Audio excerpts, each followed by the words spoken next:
రాజకీయంగా బీజేపీ వైపా తెలుగుదేశం వైపా లేక టీఆర్ఎస్ వైపా కాదు. నేను ఇప్పుడు టీఆర్ఎస్లో ఉన్నా.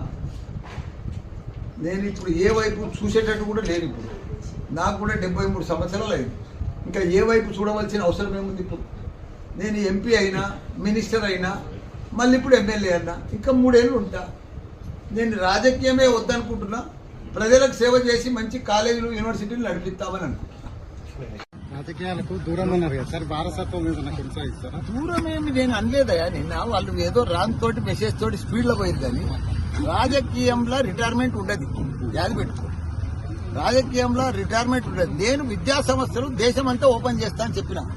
రాజకీయంలో నువ్వు ఒక ఆయన అడిగిండు, విలేకరు తమ్ముడు అడిగిండు ఏంటంటే, నువ్వు బీజేపీలోకి పోతావా, తెలుగుదేశంలో పోతావా అని అడిగితే, నేను ఏ దేశంలో పోను, ఏ పార్టీలో పోను, నేను ఇంకా నాకు 3 ఏళ్ళు ఉంది, 73 సంవత్సరాలు ఉంది అని చెప్పిన. జపాన్లో రిటైర్మెంట్ లేదు, నాకు కూడా రిటైర్మెంట్ లేదు.